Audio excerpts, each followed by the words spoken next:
Bienvenue à la conférence AI for Industry pour une table ronde aujourd'hui sur le sujet de la tech au service du déploiement à l'échelle de l'intelligence artificielle dans les grands groupes et dans l'industrie. On accueille du coup avec nous deux invités, Mohamed Berrada, AI et IoT Business Lead pour l'IMIA chez Nutanix. Bonjour Mohamed. Bonjour.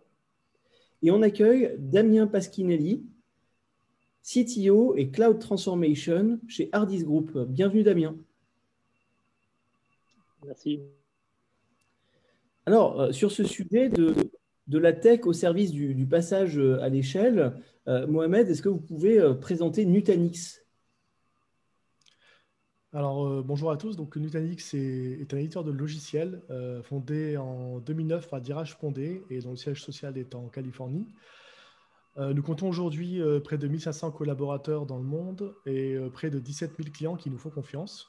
Et Nutanix a été créé avec l'objectif de simplifier la gestion des infrastructures IT de nos clients afin de les rendre invisibles. L'idée ici est que les clients puissent finalement se concentrer sur ce qui a de la valeur pour le métier et pas nécessairement sur les infrastructures qui supportent les solutions pour le métier.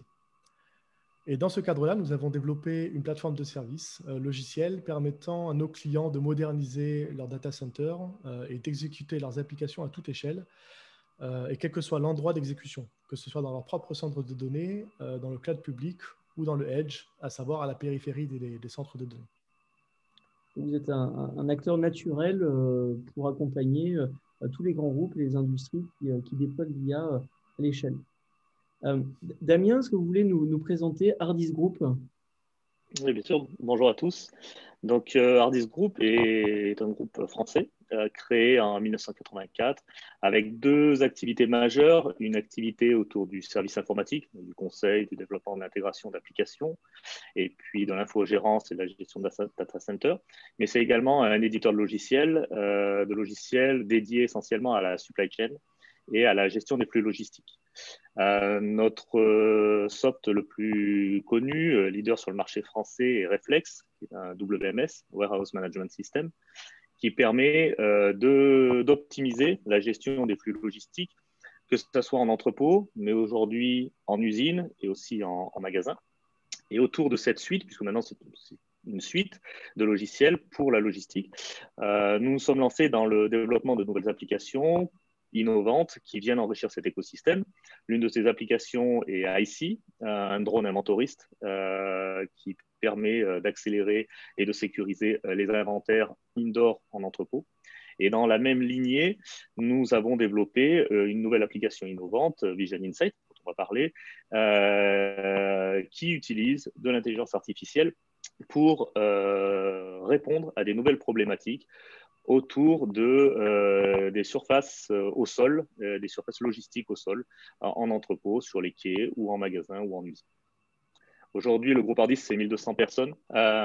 Donc, à titre d'exemple, pour illustrer le positionnement d'Hardis, aujourd'hui, Reflex, notre logiciel le plus connu, est utilisé dans une vingtaine de pays tout autour de la planète, avec un petit peu plus de 20 000 utilisateurs, que ce soit en entrepôt, en usine ou en magasin. Et il équipe une grande partie du processus logistique de grands groupes manufacturiers ou logistiques.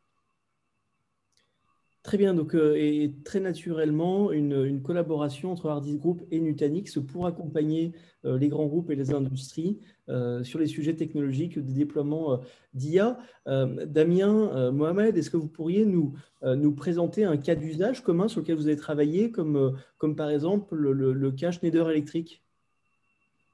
Oui, donc le cas Schneider Electric est extrêmement intéressant puisque à la base, c'est un projet de co-innovation avec Schneider Electric qui nous a amené à créer une nouvelle solution, Vision Insight, dont je parlais précédemment, qui a pour objectif d'accompagner Schneider Electric, mais n'importe quel industriel ou logisticien qui pourrait avoir la même problématique, dans la couverture de ce qu'on appelle les blind spots, donc des zones grises transparentes pour l'IT classique de gestion d'entrepôt, mais qui représentent de plus en plus, qui prennent de plus en plus de place dans les entrepôts liées essentiellement à la digitalisation, liées à la transformation du commerce, liées à l'omnicanalité, des zones apparaissent dans les entrepôts et elles nécessitent d'être supervisées, elles nécessitent d'être analysées et optimisées pour permettre à nos clients de répondre à la promesse client et d'être en mesure de délivrer et de fournir leurs produits en temps et en heure.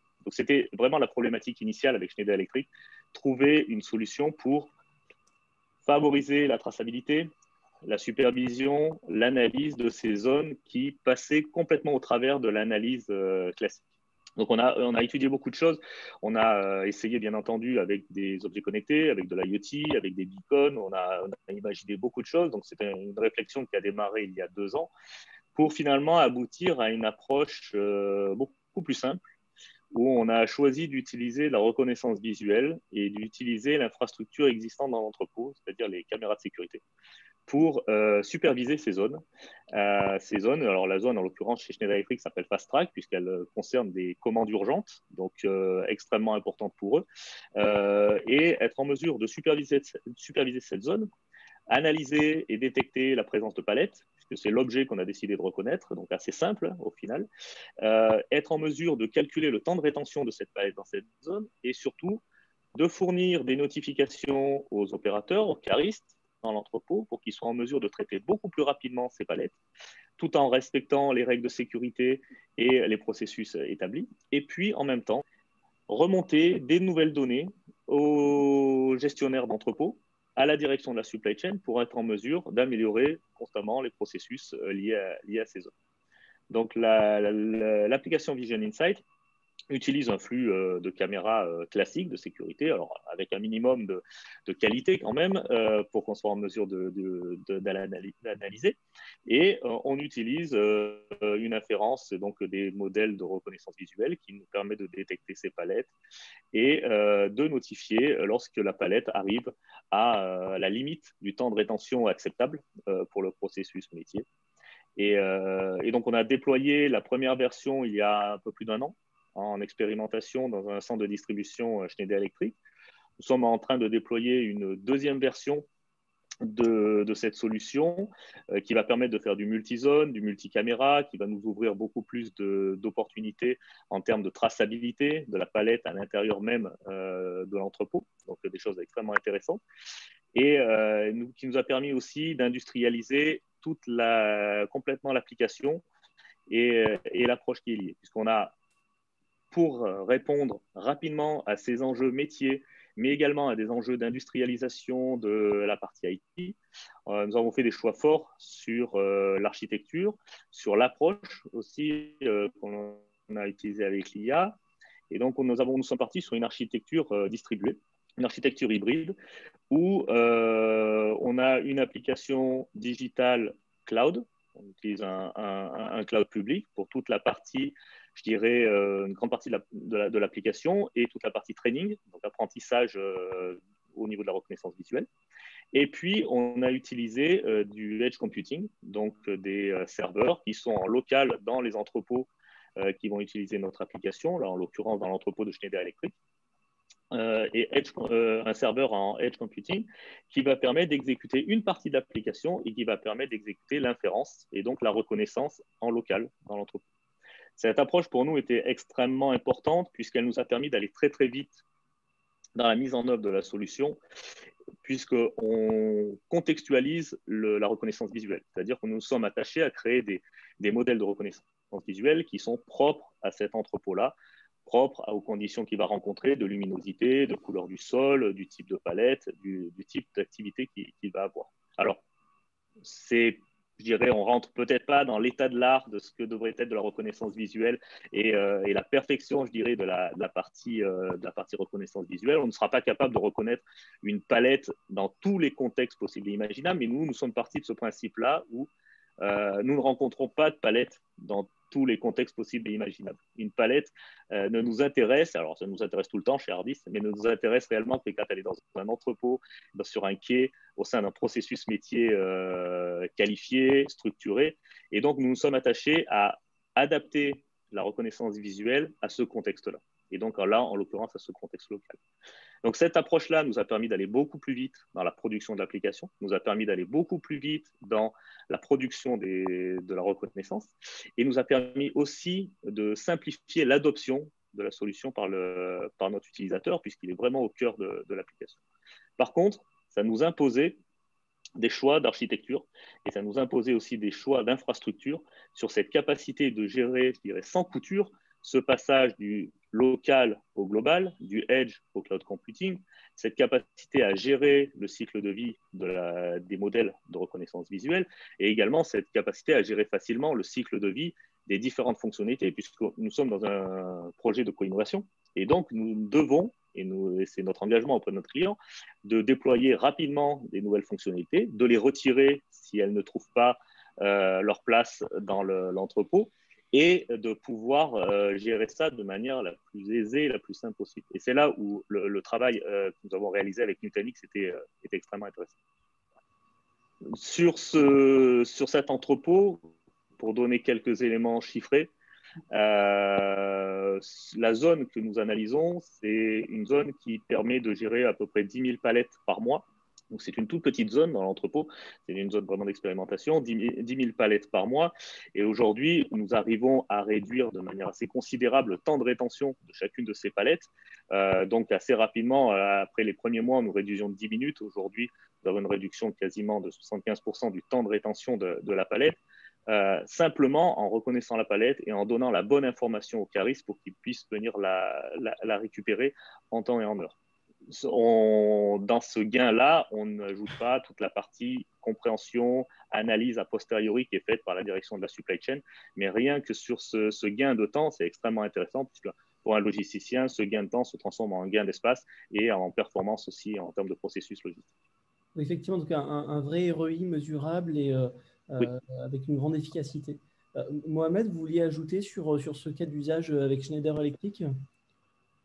Oui, alors moi ce que je peux ajouter, c'est que effectivement, Hardis a apporté cette logique métier quelque part et son expertise aux clients dans également le côté développement du bon modèle et la bonne manière de l'opérationnaliser. Donc ça c'est un premier point. Mais par contre, il y avait des défis pour Hardis qu'ils devaient relever.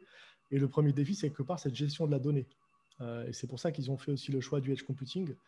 Parce qu'on imagine bien que dans la quantité de données qui est générée par l'application, par les caméras vidéo qu'il faut traiter, nécessite le fait de le traiter localement.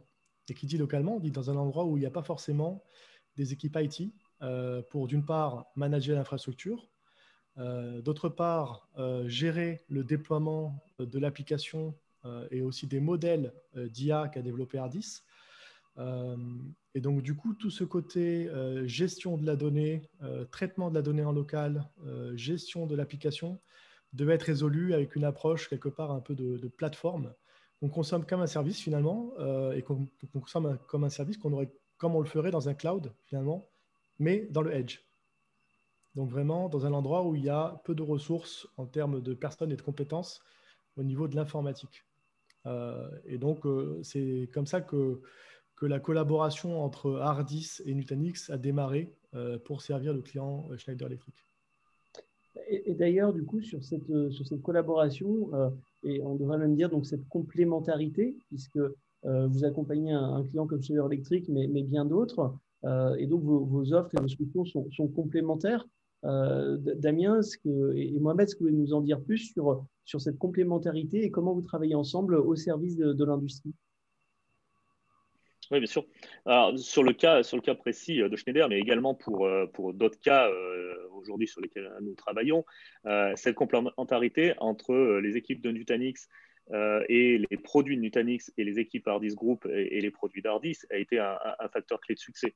A été un facteur clé de succès puisqu'on est arrivé à faire converger une expertise applicative, d'IT plutôt orienté application au service des métiers, avec une très forte expertise sur la partie supply chain chez Hardis, avec une expertise très très forte sur la gestion des infrastructures, sur la gestion d'une architecture distribuée, sur la gestion du cloud, qu'il soit public, privé ou edge computing. Donc, c'est la rencontre de ces deux expertises qui nous ont permis de trouver des réponses à ces challenges, à ces défis qui nous étaient posés par notre client et en peu de temps. Ce qui est intéressant, c'est que ça a été mis en œuvre très rapidement.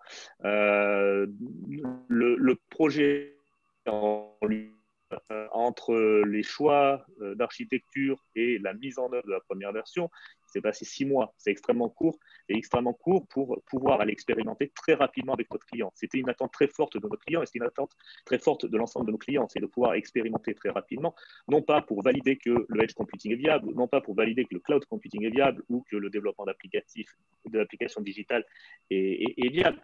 Maintenant, nos clients, ce qu'ils veulent, c'est très rapidement faire preuve de valeur. Ils veulent mesurer le ROI des solutions. Donc, notre engagement était de déployer très rapidement sur site et de pouvoir mesurer et pouvoir travailler avec les équipes clients. Donc, cette complémentarité, elle s'est matérialisée à travers un travail très collaboratif, coopératif entre les R&D de Nutanix et de Hardisk Group qui ont pensé aussi à faire évoluer leurs solutions pour qu'elles matchent bien ensemble et qu'elles travaillent bien ensemble pour produire quelque chose de performant.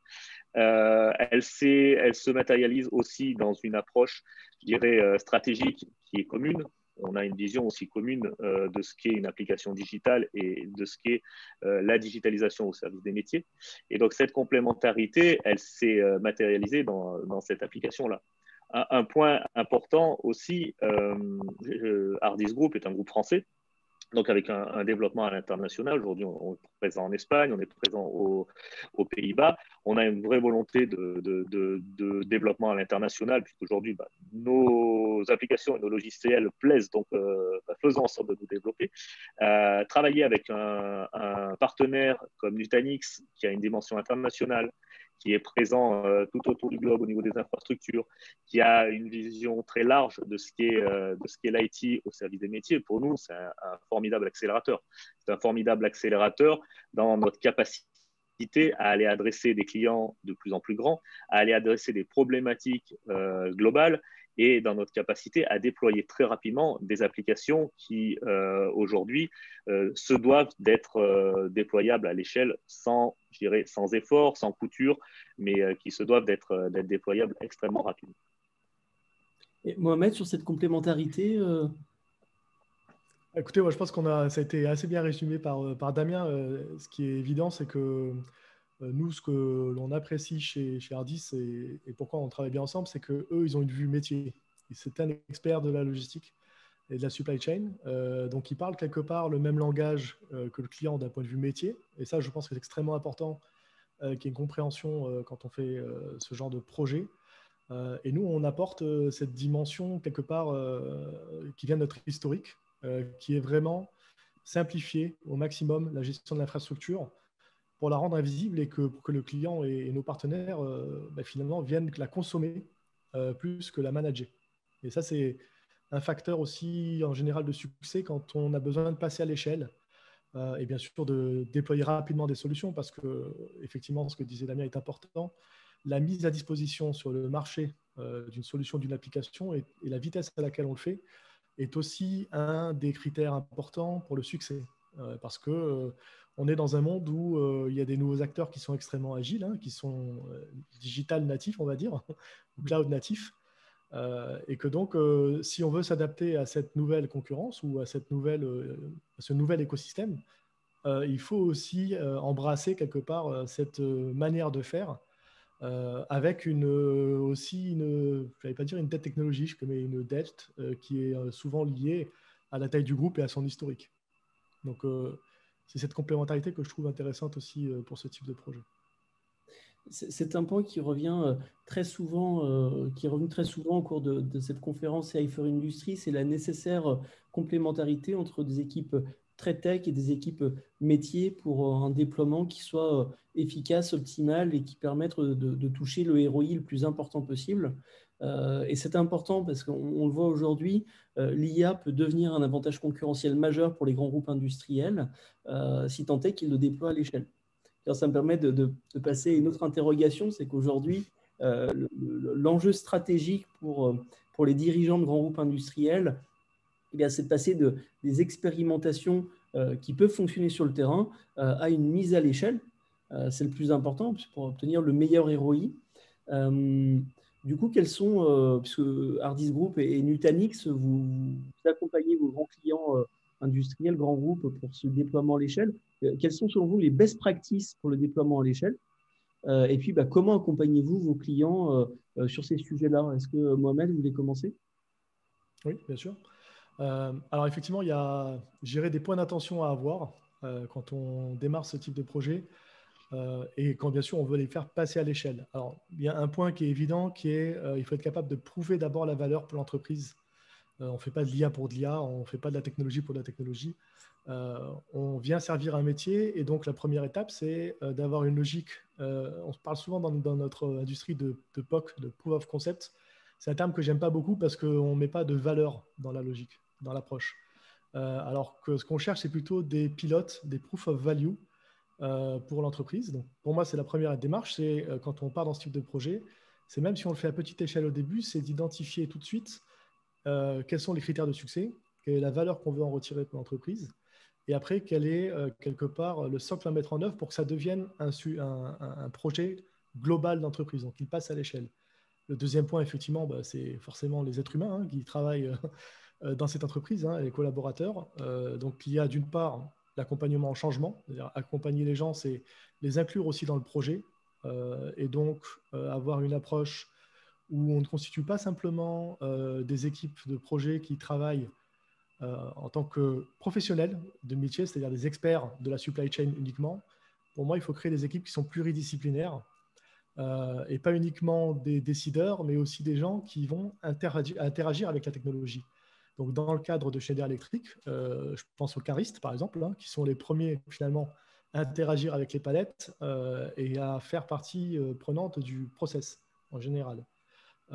Et il y a aussi les équipes IT aussi, qui sont des fois pas souvent mises dès le début dans le projet et qui, du coup, lorsqu'on vient en tant que professionnel, en expert métier, présenter ce qu'on veut mettre en œuvre, tout de suite, on se rend compte que ça n'a pas été designé pour passer à l'échelle en termes de production informatique, d'un point de vue de la sécurité, d'un point de vue de la gestion de la donnée, d'un point de vue de la scalabilité, donc de l'élasticité, quelque part, et de cette capacité à accueillir plusieurs cas d'usage en avançant dans le temps. Parce que, en fait, on démarre avec un cas d'usage en tête, mais l'idée, c'est que ce cas d'usage va s'enrichir, il va s'étendre d'un point de vue fonctionnel et il va s'étendre aussi d'un point de vue géographique. Alors on démarre par une zone d'entrepôt, par exemple dans le cas de Schneider Electric, mais la zone va sûrement s'étendre à l'ensemble de l'entrepôt. Donc là, on parle d'entrepôts qui font peut-être plus de 20 000 mètres carrés, si je ne dis pas de bêtises,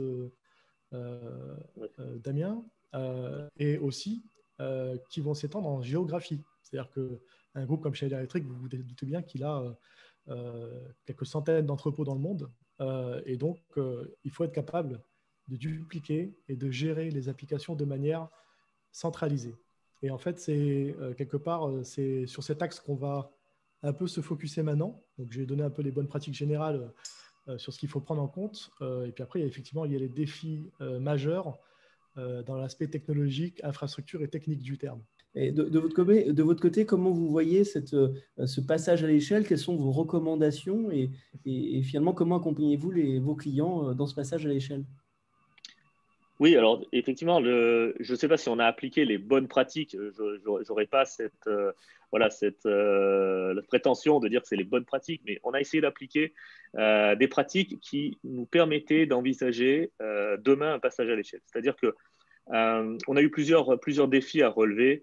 Le premier défi était de rassurer notre client sur le fait qu'on n'allait pas faire juste une expérimentation sans lendemain. C'est-à-dire que ce n'était pas du tout son attente. Son attente, c'est de résoudre son problème métier, qui est un problème aujourd'hui critique, pas un problème dans 10 ans, c'est un problème d'aujourd'hui.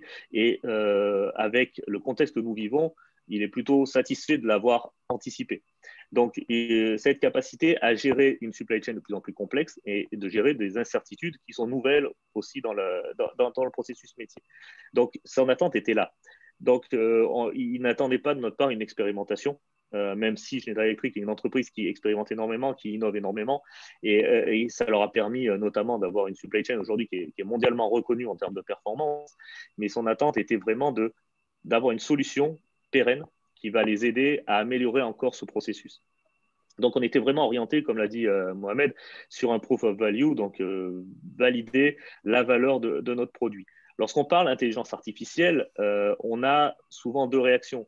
On a la réaction de ceux qui sont très enthousiastes et qui veulent faire de l'intelligence artificielle, mais qui n'ont pas trouvé le cas d'usage. Alors nous, on avait le cas d'usage. Et puis, on peut avoir la réaction inverse, c'est-à-dire des personnes qui sont plutôt réticentes à l'usage de l'intelligence artificielle. Nous, aujourd'hui, en bonne pratique, pour être en mesure de passer à l'échelle, on a beaucoup insisté sur l'adoption. On a beaucoup insisté sur le fait de travailler avec les équipes métiers. On a réalisé des réunions avec les caristes, qui sont les premiers utilisateurs.